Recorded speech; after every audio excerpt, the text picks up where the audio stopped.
So, welcome everyone to Chris Malt's 14th webinar now. I'm Mike Benson and I am the sales manager for the West of England and Wales. And I'm here today with Carl Heron, who is our master brewer and looks after the East of England.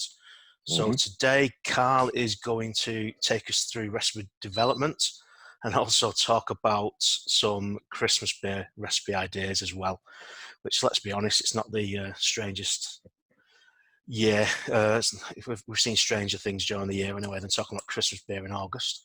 So as we're going through, use the questions and answer to ask any questions we want, and we'll put them to Carl at the end. And apart from that, I'll leave you in Carl's capable hands. Cheers, Mike. Thank you. Cheers, Mike. Right, let's get going.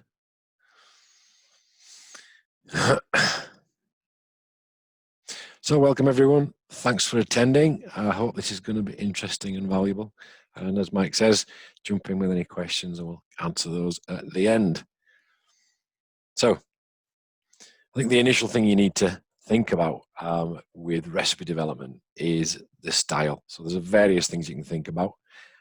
Strength is pretty fundamental, and that will help with actually developing the recipe.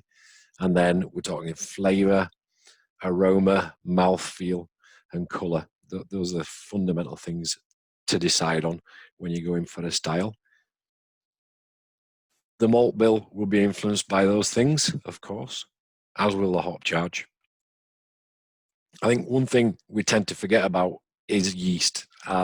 It's one thing I've always been fascinated with, and that can make an awfully big difference to flavor and aroma, and also how you sort of use that in and creating a fermentation profile that gives you all the different elements that you're looking for. So we'll talk about that a little bit as well, and then a little bit about dry hopping, potentially using maybe spices or orange peels, lemon peels, that kind of thing. I want to get into that as well, particularly in relation to Christmas brews. So we'll cover that later on. So let's talk about strength initially. So that could be governed by the style being chosen. So there is a thing that is generally looked at and referred to. I'm just trying to remember what it's called now. It's got the BJCP guidelines were created by people in the US who judge beer competitions. So it's the beer judge certification program, and within that there is a number of guidelines in terms of style, regarding color, strength, final gravity, bitterness, and so on. And so it's important, I think, to have a look at those and just get a general feel for where that particular style should look and sit with. Obviously you can create your own style on the back of that, but I think if you're going to be putting a beer into a competition, if that's the potential, then checking the BJCP guidelines will actually help. And that's written out as well a bit later on. I've expanded that. So an important thing to think about is drinkability and saleability, because at the end of the day, depending on what type of style you're going to do and the batch size you want to make, that will be governed by drinkability and saleability. It's going to be a big, strong, dark beer, for example, that might not move through quite so quickly as a kind of medium ABV pale or an IPA or something like that. So think about that. Think about how you're going to sell it to.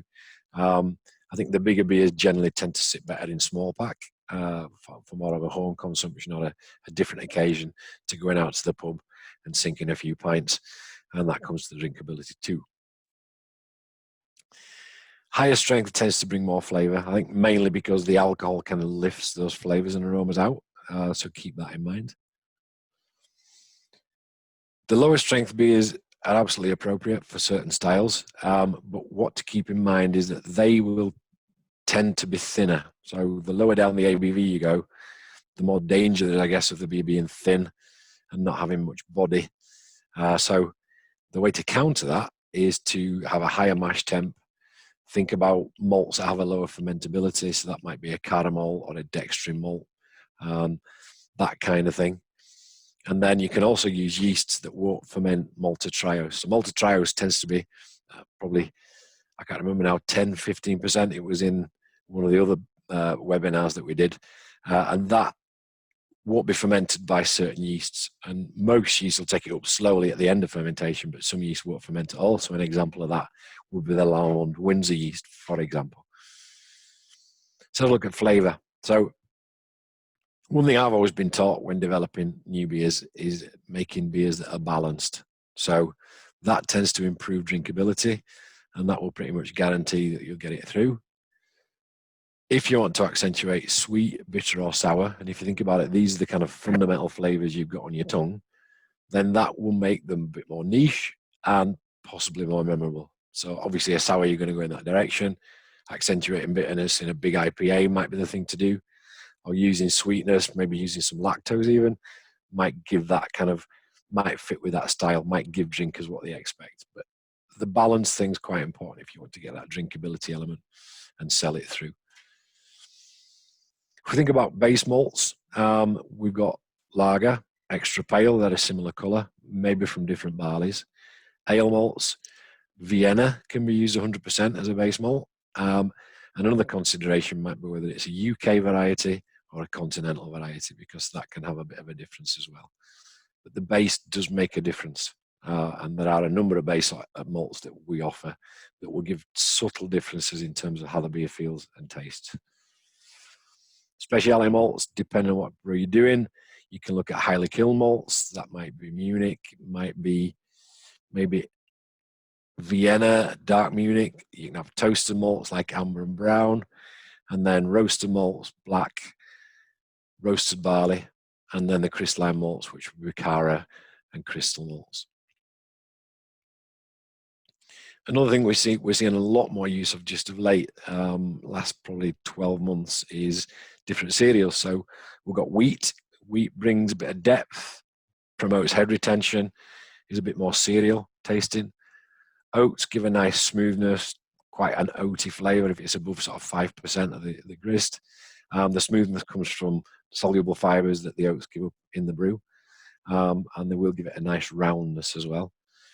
Rye below 5% will improve body and head retention. Above 5% is going to start to bring a kind of spiciness to the palate. Rice is good to make a really clean, crisp flavour, and it dilutes colour. So if you want something particularly pale, 10 to 15% rice would be good and give it a nice clean finish. Maize, similarly, low nitrogen, will dilute colour, can be a bit corny, above kind of 7%. Spelt's an interesting cereal. That really was a forerunner to wheat, so it gives similar effects to that. And then we've got buckwheat. For any of you who are listening at the beginning now, I've just done a buckwheat brew with some torrefied buckwheat that we've just made available. Did that at 25%, and that's come out really quite spicy, earthy, and interesting.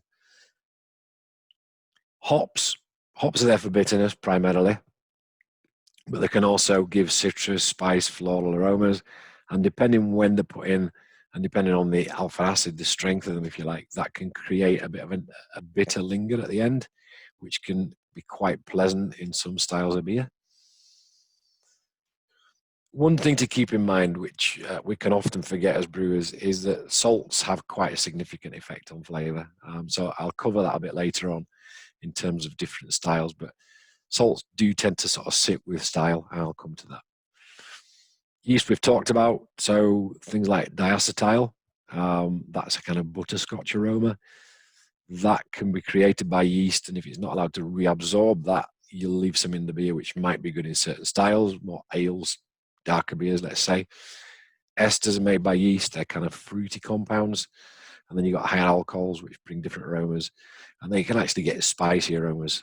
If you think a German wheat beer, for example, that spicy clovey aroma on a wheat beer is created by the yeast. So using the BJCP guidelines is a good guide in terms of creating a style, so just keep that in mind as well. We're talking about aroma. One thing to do is try and make the aroma and the flavour marry together. Now they often will, because you're using ingredients that have got both aroma and flavour, but keep that in mind maybe if you're adding spices or if you're adding peels or anything like that, because it needs to kind of join together just to make it taste right. But you should try and layer that in so that you're getting harmonious aromas and flavours, but they're coming in at different times as you're drinking the beer. So that's quite interesting. So if you're looking for malty notes, one of the things that I would recommend to use is as a heritage barley. So you might think about maybe Maris Otter, Chevalier, Plumage Archer. That's another heritage. And there are other varieties out there that other malts to sell. They will tend to be a little bit more malty biscuity. And then Vienna and Munich, which are regular base malts that have essentially spent a bit more time on the kiln, will bring that malty background. Probably between 5 and 10% inclusion in the grist will give you that malty depth and a bit of backbone. If you're wanting fruity notes, then you can think about maybe Crystal 400. So that's the darkest crystal. And that brings, it's a kind of sultana raisin type of flavor. Really quite pleasant in your kind of amber right through to porters and dark beers. Fruity hops, there's a range of hops, generally like Southern Hemisphere or US hops, that will give fruity flavors in all sorts of different varieties. And then yeasts. You can choose yeasts, if you look them up, that will give more of an ester profile because they tend to create those. And the yeast manufacturers will actually tell you how to use those to get those esters coming out of the beer. If you're looking for spicy notes, then malted rye, like I mentioned, will give a nice spiciness. If you use black malt in small quantities, 2 to 3% of the grist, you'll get licorice. Spicy hops, there are a number of those. Yeasts, like the Quebec yeast, Saison, they will give different aromas in terms of spice. And like I said, the German wheat beer yeast will also bring like a clovey character. And then you can actually add spice. So that can be added as coriander, licorice, aniseed, cardamom. I know some people have used. That's quite an unusual one because that kind of goes in the direction of like menthol, I think. Nutmeg's quite popular, and cinnamon. So a lot of the sweet spices are pretty safe. If you push into kind of hot spices, then you need to be careful. It's better to maybe test those first before committing to the brew. And if you did want to add real heat, then chilies can be used, but you need to be quite careful because the compound that makes chilies hot is called capsicum, is quite soluble in alcohol, so it will give quite a kick for a small amount of addition. Roast and chocolate notes. I think for roasted notes, you want to go chocolate and black malts, maybe roasted barley, a little bit of that, albeit barley tends to be a little bit ashy. But if you want real chocolate notes, then using cacao nibs, either at the end of boil or even in conditioning, sort of post-fermentation, if they're roasted, that'll bring out the chocolatey aroma and the chocolatey flavour. And that's using, obviously, a proper, genuine, natural source rather than using aromas. I know that some brewers use aroma, but I find the chocolate aroma is quite artificial. So using cacao nibs really does give you a bang for your buck, but keeps it natural and it doesn't last too long on the palate. Okay, so let's think about mouthfeel. So fuller beers, you want to target a higher final gravity. So you're probably talking 10 plus for a nice full beer. And you can do that with mash temperature by mashing a bit higher. For clean, crisp, dry beers, you want to be 7 or less. And also think about the mash temperature. Like I said, 63 degrees would probably be about right for that. And nice fermentable malts. Coming to, we talked a little bit earlier about salts and sulfate, added as calcium sulfate, for example, or magnesium sulfate, will accentuate bitterness on the palate, and it also creates a sense of dryness. So that might be quite appropriate for a clean, crisp beer. So you're thinking IPAs, big IPAs, maybe even pales. That might be a good thing to do because it'll give that dryness and crispness that makes people want to go back for another one. Using chloride or bringing that up in terms of the ppm in the water and in the final beer gives a sense of sweetness. So it isn't sweet in itself, but it gives a sense of sweetness and it gives palate fullness.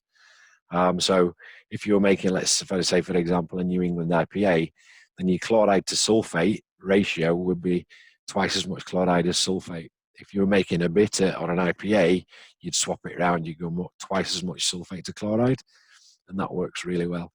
And chloride can be added as calcium chloride or as sodium chloride.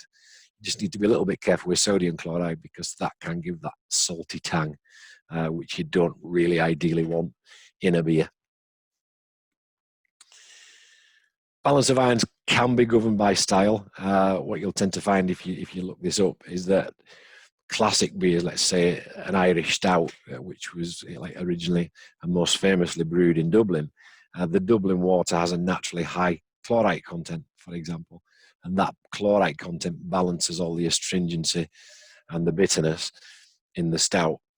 So if you look at it, a Burton IPA, for example, Burton Water, Burton-on-Trent in the UK, is a classic place to brew a really good pale ale. And there's a lot of sulfate and a lot of magnesium in the water. So these things tend to sort of go with the style. And it's good to understand that. And you can find that pretty easily. Palate linger, I feel, is part of mouthfeel. And it's an important factor in drinkability. I think having a bit of a bitter linger is quite nice.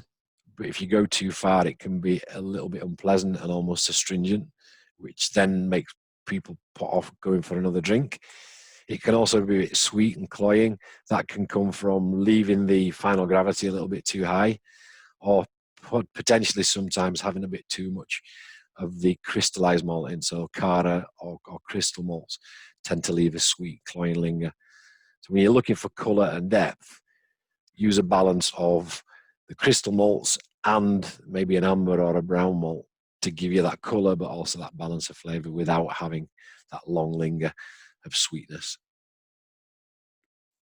So talking about colour, surprisingly emotive with beer drinkers. I'm sure you guys who've had beers out there have had people saying, "Oh, this beer doesn't look right. It's not right colour." And I've had that in the past where it's been maybe 1.5 EBC out on beer colour, and people who drink that day in day out will spot a difference. So you need to keep it under control. BJCP guidelines do give you some bands to work within for a particular style. Lighter colours tend to suggest a clean, light palate and good drinkability. So this is kind of played with people's heads now, but this is what seems to be happening, certainly in my experience and looking at some background on the internet about it. Golden beers, they tend to suggest a bit more depth, a bit of fullness, but still the good drinkability. Amber colours, they're definitely going to put in people's minds an expectation of more complex flavour and a bit more body, a bit more fullness in the palate. When we get to brown colours, so you're talking like bitters and that kind of thing, people will be expecting like slight toasted flavours, light roasty flavours, and a bit of a linger on the palate, probably from the malt, probably from the bitterness as well. And then once we're into browns and blacks and not like the darker beers, your porters, your stouts and so on, maybe even a dark mild, a strong mild, then they're expecting that toasted, roasted coffee type of flavour. And when you get to the stouts, you'll get that ashy flavour and quite a long finish. They'll expect a bit of astringency and bite from the malt, from the hops. So let's get into actually designing the recipe now. We've talked about styles. So types of malt will be used with, like, you're gonna have to choose them to create the colour and the flavour that you're looking for. One thing to keep in mind is that you need 75% of that malt bill needs to have some diastatic power. It needs to have some enzymes in there that are going to digest those starches and make them into sugar, because otherwise you're never going to hit your ABV. So keep that in mind when you're putting your recipe together. And one good way of kind of understanding what a beer might taste like that you're creating from scratch, and particularly if you're not going for a particular style, is to blend the malts on your table. So essentially get some samples from your maltster and then put the blend together.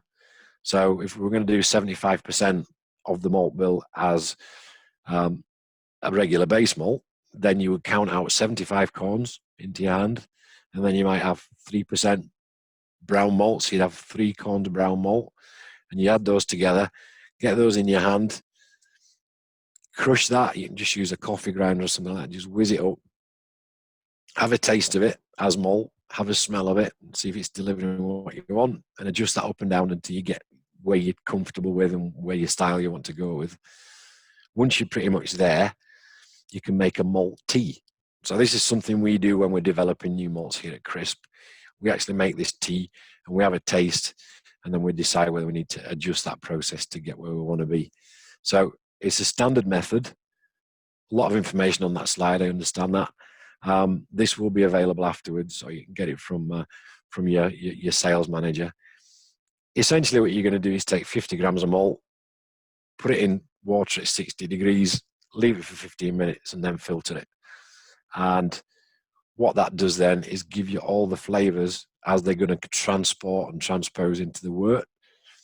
And then from there, you can imagine what the yeast is going to do to create different aromas. And you're starting to develop a really good recipe that you're happy with without committing to do a full brew and not getting it quite right. So it's a great way of developing the right malt blend, if you like, for this. Once you've got that blend of malts that you want, you can then decide how much of each malt you're going to need for the brew. So a few formulas here. I will run you through some examples once we've done this bit of theory. So first of all, you've got to calculate the amount of extract that you're going to need to make your beer. So what you do is you take your target alcohol and you divide it by a factor depending on what the ABV is going to be. I'll show you that in a moment. And you add on what you're going to leave behind after fermentation. So if it's going to be a thin beer, you'd probably go for add 7 gravity onto that. If it were a fuller beer, you might add 10 or 11 onto that. If it were a really big porter or a stout, you might add 12 or 14 onto there. Yeah. What you do then, once you've got them two numbers and add them together, is multiply it by the amount and the number of litres you want to collect into your brew and ferment. So that's the amount of extract you're going to need to make the beer. So these are some of the F factors. I lifted these straight out. I noticed 226, which is the UK HMRC guidelines for using factors to calculate alcohol content. So you can see usually most of the time you're in this region here, 0.129, but as you get stronger, you do need to factor it differently. So we've just calculated the total litre degrees we're going to need. What that formula does is assume that the malt you're putting in, you're going to get 100% of that extract, 100% of that sugar out of the brew. And that's not possible with most standard systems. So what you need to do is factor in an efficiency for your brew house. Now, you may or may not know that. There are some kind of rules of thumb, which I'll come on to in a minute. But you need to factor that in so that you don't end up falling short on your yield at the end of the day. So for a fairly modern mash tun with a drill plate or a wedge wire floor, let's say a 10 barrel, you're probably going to get 80 to 85% extract efficiency. So if it's 85% extract efficiency, then you multiply by 1.15. So that's 100 minus 85 is 15. Yeah. If it's 80% efficiency, you multiply by 1.2. Or if it's 90% efficiency, you multiply by 1.1. So you kind of get the idea. So if you had a 75% efficiency, you multiply by 1.25. So hope you understand that. So to calculate how much malt you need, you take the total litre degrees required, factored for this extract efficiency, multiplied by the percentage of that malt that you want to use. So that'd be 75%, for example, if it were a base malt. Divide that by 100, and then divide all that by the extract for that malt. So you would, if this was a base malt, it would be 298 litre degrees per kilo. So that number, this extract, is on the certificate of analysis, so you can find it on Maltster's website. This is a kind of general guideline to where that malt will sit in terms of its potential extract. So you do this for each of the malts, and we'll go through that in a moment. So we do that for each of the malts to build that grist up to actual weights of malt that you want to put into your brew. So let's look at an example. So we're going to make 1,000 litres, or try to make 1,000 litres of 4% ABV ale. We're going to finish that ale at 9 gravity, and the extract efficiency on this particular brew house is 85%. Okay. So the gravity we need to get the ABV, if you remember, so we're going to go for 4%. So we need to divide by 0.129. That's the F factor. So we need 31 degrees of gravity to get the alcohol that we need. We've said that we're going to finish at 9 gravity. Yeah. So we add that together and we get 40. So that's our target gravity after boiling that we're going to send to fermenter. Yeah. So using that example, we need a total extract of 40 times 1,000 factored up by the extract efficiency here. That's going to give us 46,000 litre degrees of extract that we need. Okay. So this is what it's going to look like. We're going to use 90% best ale malt, 3% crystal, 2% brown, and 5% torrefied wheat for head retention. So let's look at those. So the best ale, which would usually be about 298 litre degrees per kilo, as is extract from the certificate of analysis. So we say 46,000 multiplied by 90% over 100, yeah, divided by 298, which is this number here, means we need 138.9 kilos of best ale malt into that brew to deliver 4% extract and 1,000 litres. Crystal malt, slightly less potential extract there. So we do the same sum. So it's 46,000 multiplied by 3%. Yeah. Divided by 280, which is this one here. Yeah. That gives us 4.93 kilos and so on as we go through. Okay. So that's how you build up your malt grist and add the right amount of malt to get the yield that you're looking for at the end of the day. Okay. Let's talk about hops now. First thing about is flavor and aroma that goes with the style you're creating. So do you want spicy? Do you want fruity? Do you want it just bitter? Do you want a big hop aroma when you put the beer to your nose? All these things will fit with a style that you're going for or the beer you've got in your mind that your customers have been asking for.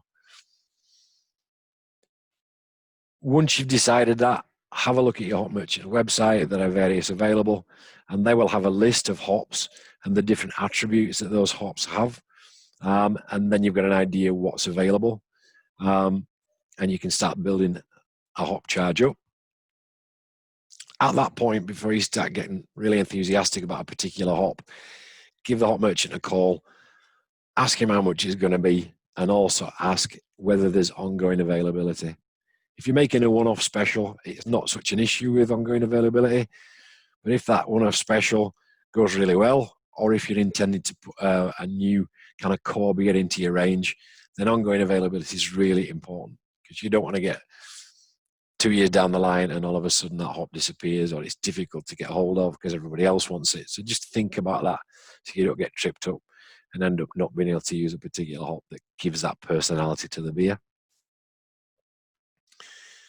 For bittering hops, I would generally go high alpha because at the end of the day, you're not looking for flavour and aroma on that. It's going in at the start of the boil.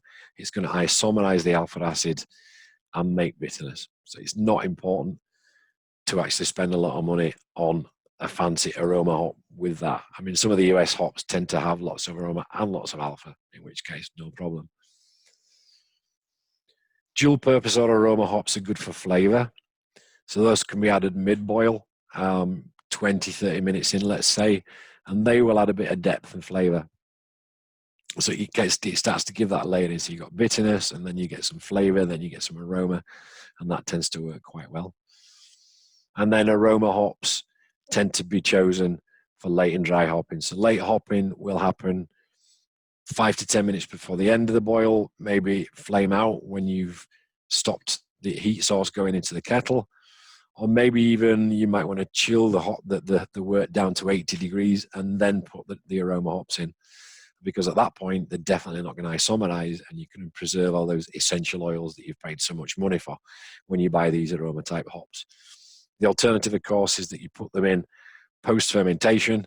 And there's various schools of thought as to when you should put them in. Either go on chill, or once it's down to chill, or in conditioning tank. And those will then just give lots of aroma impact without any bitterness, for sure. So calculating your hop charge, a couple of things to think about. In terms of bitterness, you need to have a target in mind where you want to sit your bitterness. And there should be some guidelines, BJCP guidelines on that. And then another thing to think about is the flavour and aroma intensity of the beer, because that's going to govern how many aroma hops you're going to put in.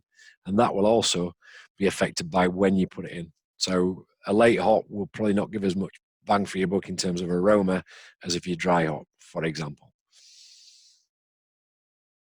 So bitterness, hops are actually naturally bitter. You do need to boil them before they become bitter, because they isomerize, the molecules change shape. And as that molecule changes shape, it actually becomes, it kind of fits on the bitterness sensors on our tongues. So you do need to boil it to get it to change shape and then become bitter, or perceivably bitter to the drinker. That's affected, that isomerization is affected by the gravity of the wort and the time the hops are boiled for. Hence, if you want to get bitterness, you put it in at the beginning of the boil. So the longer you boil the hops for, the more isomerization you get, the more bitterness you get. Flavour and aroma intensity, as we just said, is derived from hops that come from mid to late boil addition. And essential oils in those hops are what create the flavour and the aroma. So now I'm going to take you through the amount of hops you decide, how you calculate those and how much you use. And again, I'll run an example afterwards. So first of all, first thing you need to do is calculate the amount of alpha acid required. So these tend to be based on alpha acid, not on aroma, because the hop merchant generally tends not to give percentages, parts per million, whatever you want to call it, of essential oil. That does change from season to season. So with those compounds, you really just need to get some samples of the hops and just rub them. So rub them like this, particularly the flowers or even the pellets, and then get them under your nose and have a really good smell and see if it's delivering what you want. And you will notice from one season to another, or from an old box of 2018 crop to a brand new box of 2020 crop, that there will be a difference for the same hop. So you just need to have a smell at that. And again, you can make a tea just by putting some hops into 60, 70 degree wort. I think there's a proper example of that, which Mike might be able to help with later. But you just make that hop tea and just get the aromas from that. So going back to the calculation, the alpha acid that you will require is factored by target bitterness, multiplied by the quantity you want to collect. And then as a rule of thumb, if you're using pellets, you're going to get 25% utilization or isomerization, so you multiply by 4. And for leaf, you're going to get 20% isomerization or utilization, so you multiply by 5. Once you've done that, you divide all that by 1,000, and that's going to give you the grams of alpha acid you need to add to the brew, and we take it from there. Now, as I mentioned in the previous slide, the utilization is also affected by when the hop goes in and how the gravity of the beer is going to end up in the fermenter. So there is a more complex formula called the Tinseth formula. That's quite in depth. It'd take me another 20 minutes to explain that. So we've embedded that in a recipe calculator, which encompasses all what we're talking about today. And if you get in touch with us, we can share that with you. So if you drop us an email, then we can share that with you, and you can use that to develop your recipes. So we now need to get to where the amount of each hop that you're going to use. So the formula is that we've got hop weight in grams is the total alpha acid, fire at 100, and then you divide all that by the alpha acid content of that hop. So that's the alpha acid. In mind that the older they are, they've been sat in the cold store, some of the alpha acid tends to disappear, as does the aroma. So just factor that in, keep that in mind. So let's do some examples. So we're back to our 4% ale. And we're going to go for 25 bitterness units, yeah? We're going to put that together with Challenger, East Kent Golden, and Bramling Cross hops, which are all pretty traditional. We're going to use 40% of the total.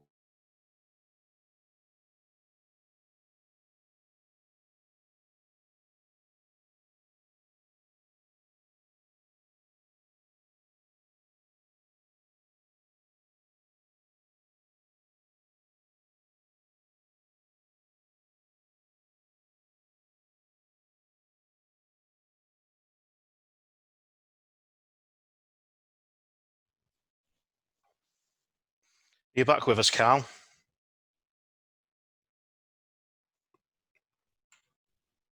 Carl, are you back with us? You're on mute, mate. Hi, you see me now? There you go. Are we Yeah, back? you're back. Did you have a little bit of a Norfolk internet problem? Yep, indeed. Mate. Norfolk internet problem. So apologies for that. Let you get on with it. Yeah, let's get back to this. Thanks, Mike. So yeah, let's go back. So we're going to put 40% of the charge as Challenger, which has got a 7% alpha acid. We're going to put some more hop in around about 20 minutes into the boil, which will be East Kent Goldings, 5%. And then we'll finish off at flame out with some Bramling Cross, and that'll be 6%. So 40, 30, 30. Okay. So the total alpha acid, if you remember, we go for the target bitterness multiplied by the quantity we want to collect. Carl, sorry to just stop you there. The screen sharing isn't working on mine. It's gone back to the first. All right, okay. Stop. Right, let's go. Apologies about this. I mean, internet. Sorted, mate. Right. Spot on. Yeah, see that now? Everybody see that? All good? Right. Okay. So we're going to take the 1,000 litres of beer and we're going to aim for 25% bitterness units. And we're going to use pellet hops, so we're going to multiply it by 4 because we get 25% of those hops will actually become bitter. Yeah, and then we divide that all by 1,000. So we're going to need 100 grams of alpha acid to get to 25 bitterness units in that 1,000 litres of beer.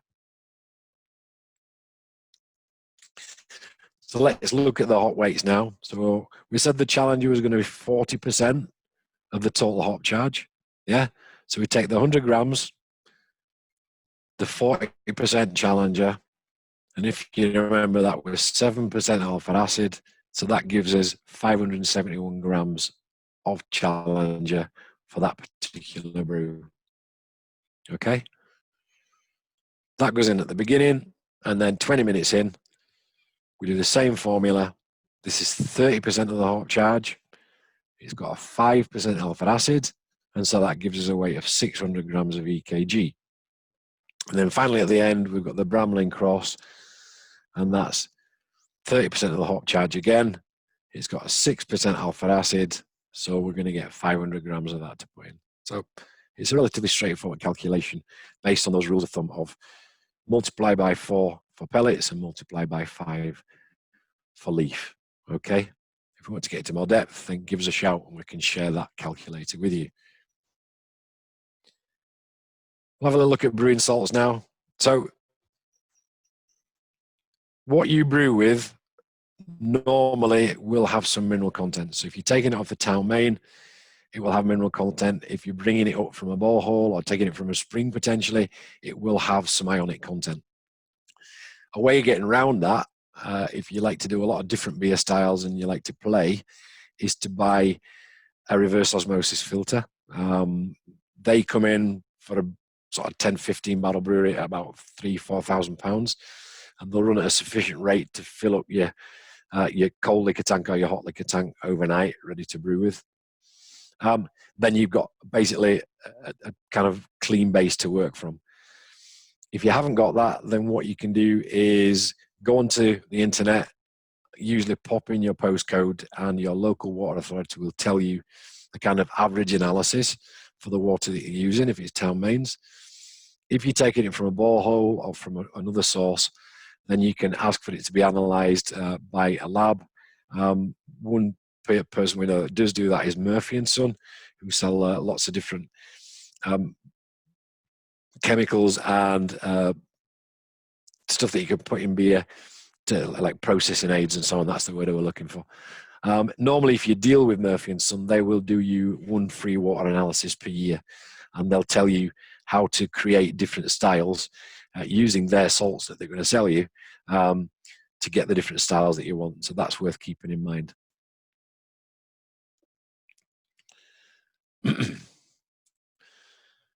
One thing to consider as well, if you live or you're working in an area with your brewery that is high hardness, then that doesn't suit many styles of beer. It does suit one or two, but not many. If that's the case, then you'll need to treat the water prior to brewing with it to precipitate out calcium carbonate, because that will definitely have an effect on palate. Again, you can get advice from Murphy and Son on that, and they will advise how to do it.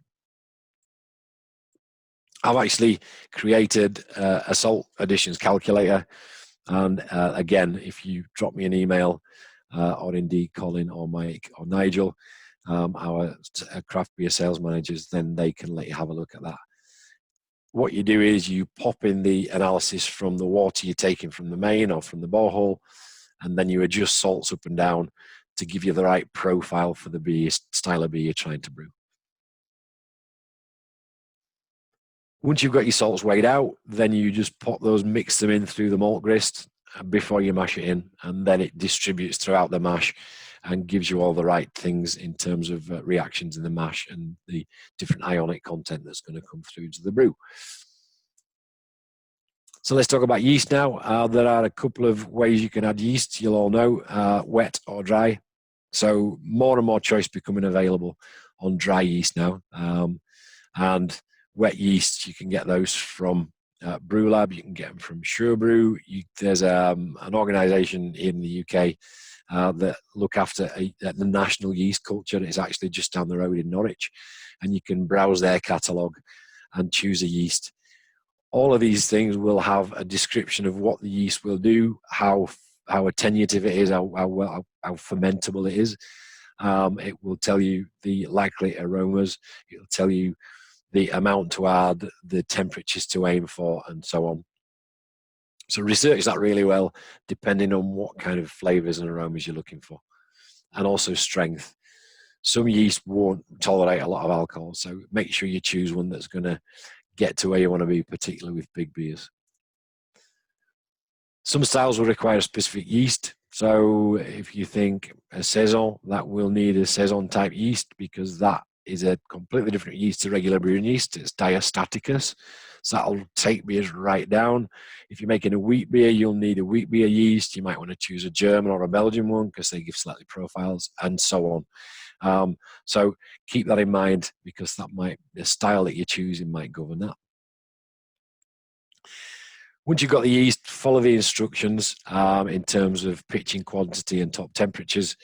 If you're going for a beer at the top end of a style, let's say in terms of ABV, then don't be afraid to add right at the top end, on the top end of their recommendation, or possibly a little bit more.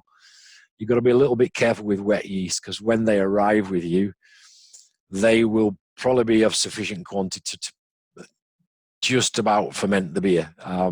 So tell the wet yeast supplier that you're planning to do a big beer if you want to hit that, because then they'll make that yeast slurry that they send you a bit more concentrated, have a bit more yeast in there, and it'll finish the job off. So yeah, just let them know. That's quite important. One thing I always recommend is when you come to the point of collecting the brew, aim to get the target the temperature of the brew as you collect it going into the fermenter about 2 degrees lower than the target top temperature, because what happens then is the yeast will grow. It'll have that 24, 36 hours of kind of growing and building up a biomass that's going to finish the fermentation. And then you want the cooling to kick in and just keep trimming that and making sure it doesn't get too hot. If you collect at the same temperature as you're going to ferment at, what happens is the yeast starts to generate heat and the cooling starts kicking in. So it's kind of doing this, and that might affect yeast growth. It might even affect the way that the beer can be finished off. You might find that it doesn't attenuate properly. So that's always good practice, just to let the yeast warm itself up as it's multiplying, because it does generate a lot of heat. So that's pretty much the theory on creating a recipe from scratch. As I say, we've got calculators that have got all that in the background. There are a number of calculators online, I know that. But you can now sit down, hopefully, and calculate with a bit of paper and a calculator the beer you want to make. And that gives you lots of flexibility. What I want to do now is just talk a little bit about festive beers and some ideas around that. Having done a stroll on the internet, my experience of festive beers has always been like kind of dark and strong. But looking at it, there are all sorts of styles out there. Hoppy pales, nice warming ambers and golden beers, nice full and flavoursome browns and strong milds, and then the big robust porters and stouts. So there are a number of styles. You're not bound by something dark and tasty and taste like Christmas pudding, for example. One thing I did notice is that ABVs tend to be a bit more generous. After all, it is a festive period of the year, so you might want to enjoy a slightly stronger beer. So I would recommend starting at 4.5, and the sky's the limit in terms of how much you want to go to and how you want to package it and what occasion you want people to drink it at, and obviously how much you want to charge for it too. So looking through it, even the hoppy pales had an element of spice in them. So you don't generally have to throw lots of spice at a beer. You can choose hops that have got a lovely, nice, spicy background. Yeast, obviously, will give some of those spicy elements. You might want to use something a bit left field. You could use, let's say, for example, a wheat beer yeast without having a wheat beer. So you don't put the wheat in it, you use other cereals. There's lots of things to play with. You know, don't be bound by convention at all. And then, obviously, once you get to the end of fermentation, you can use spicy dry hops, or you can use warming spices, the ones we talked about, cinnamon, nutmeg. You might want to use a bit of ginger. That's quite a nice one too. And then you can buy dried citrus fruit peel. So orange, grapefruit, some people have used. You can use lemon as well. And all these things will contribute to that lovely aroma at the end of the day. So let's have a think about malts, what we might want to use. So a hoppy pale, you'd use a heritage-based malt. You want to get that malty background there. Bit of Vienna, that'll boost up the maltiness. Some oats, some rye, buckwheat. All these will give different flavors and different depth to the beer.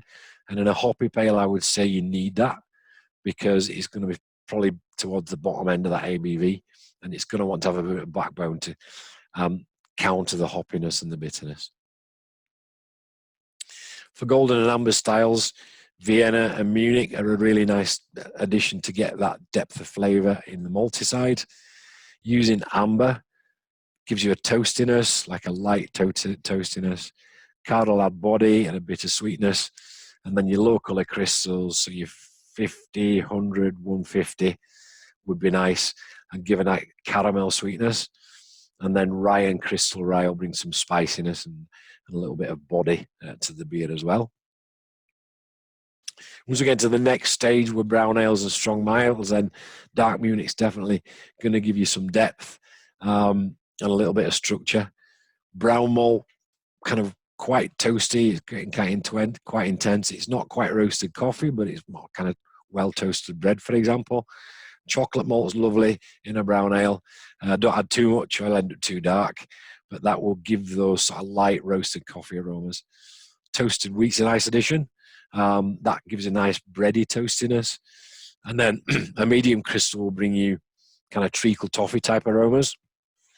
Dark crystals, like we talked about, will start bringing these dried fruits, the sultana, sometimes it can be perceived as a bit plummy, prunes, that kind of thing. And then rye will bring spiciness and depth as well. Once we're right at that top end of the colour range with the porters and the stouts, I think you do need to think about the heritage base malt there. It needs to be really sturdy and stand up. Brown malt will give a nice toastiness. Chocolate and black malts will give you that roasted flavour, and you can use that up and down in intensity. Dark crystal will balance with a bit of sweetness and that dried fruit, and then roast barley will give you some bite and astringency and a little slight astringent ashiness and a bit of linger on the palate. Okay, hops, spices.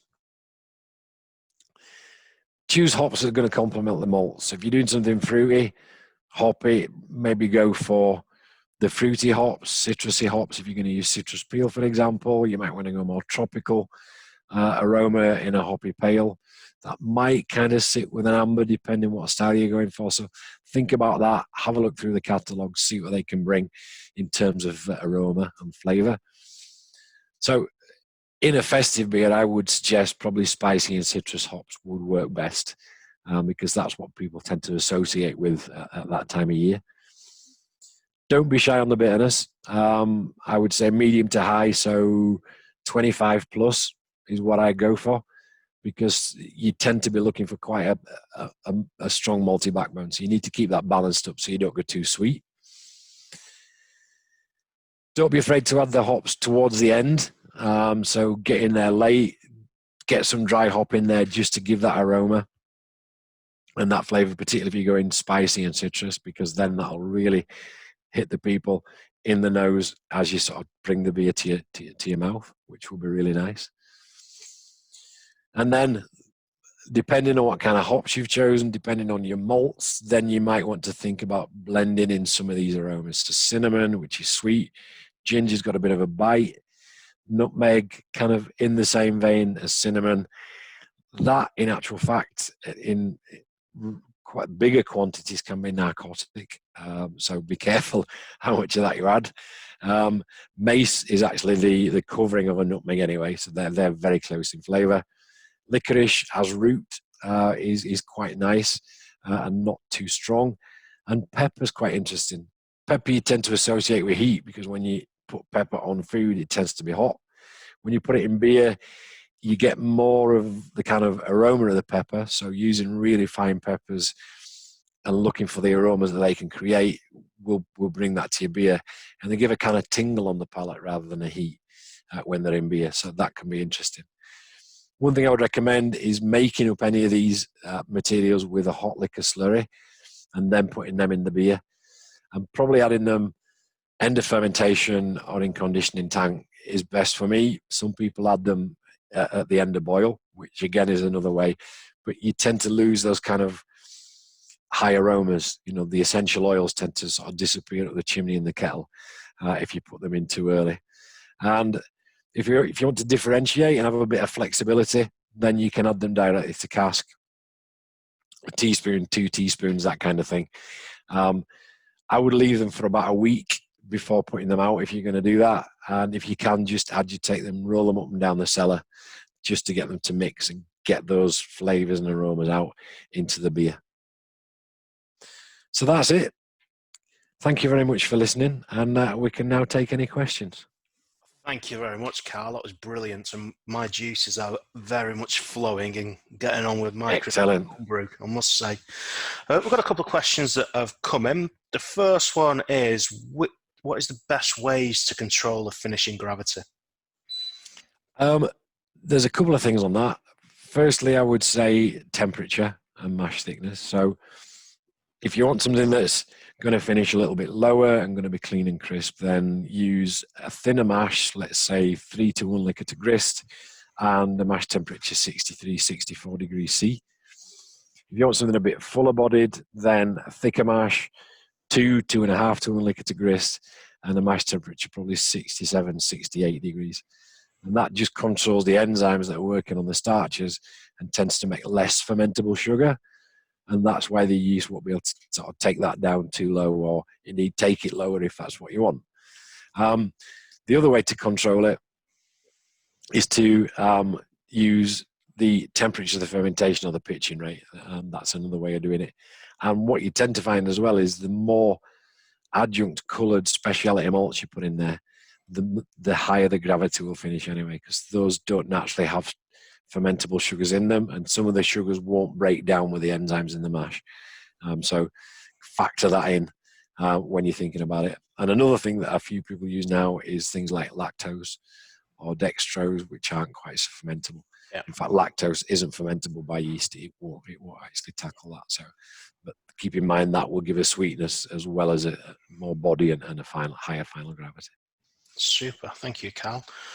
So the next one is, how do you feel flavours from malt out of the bag carry through into the final beer? I've heard people say both it's a good guide and it's much different. Yeah, that's why I talked in the webinar there about the two different methods of doing it. So I'd probably do both. I'd like put it in my hand using that 100 corn method to build up the percentages of the different things, grind it and have a smell. Because I think just chewing it, individual corns is difficult to kind of relate into a brew. But having it milled or like whizzed up and then having a smell of it and having a taste like this, you start to get a perception of the flavour. And then taking it through to that kind of final beer and the wort, if you like, making the malt tea really does have gives you a much better idea of where you're going to finally end up. So I'd use both methods. Roughly to begin with, putting a rough grist together, use the corn method, but don't forget to whiz it up. And then once you're kind of almost there, make the malt tea, and then that's going to give you a really good idea of what that malt bill is going to contribute to the flavour. And I suppose if you're on crushed wheats, you can just go off, instead of counting out the 100 grains, you can just, I suppose, go off weight as well. Yeah, you could just weigh it out. Yeah, weigh out 100 grams, on a scale, and just have a taste of it, and then just do the malt tea. Keeping in mind it is a 50 gram that you need for the malt tea anyway. So yeah, super. And then the last one that we've got is, do you have a preferred temperature for spice addition after fermentation? In my experience, I've always added it in conditioning, so that is kind of 4 degrees. I think probably other brewers might not agree with that. I guess the warmer it is, the better. So depending on what equipment you've got, what tanks you've got. Now, if I were doing a Christmas beer, for example, I would probably put it in as I put the beer on chill. But I'd make sure I slurred it up in hot water first to make sure it's not going to introduce any nasty bugs, because that can obviously happen. So that's where I put it in. Is that trying to wait as well for the yeast to drop out of solution so the yeast can absorb and take the flavours away? Would Indeed. that happen? Yeah. Yeah, I mean that's a good point, Mike. I mean, if you are putting it on chill, then the yeast is going to be sort of settling out, and if you're putting it in the top, it will follow that down. The danger is if you've not bottomed the yeast off, the yeast could have a flavour, and then there's going to be some biotransformation reactions that might take some of that aroma away. So it might be better, come to think of it, bottoming the yeast off before. So maybe stick it on chill, aim for 12 degrees. 7 to 12 degrees, say. That will actually shock the yeast out of solution. Crop that off, either skim it off or bottom it off, and then add your spice mix, if you like, and that will probably give you the best bang for your buck. Perfect, thank you. There's no more questions coming in, so we will end it there. This recording will go out on YouTube in a few days, and you can also get to the slideshows from the website as well. So you can look at it whenever you like, and do give any of us a call and ask any questions that you might have through looking at it. So thanks, everyone, and we'll see you again soon. Thank you for looking. All the best. Bye. Bye.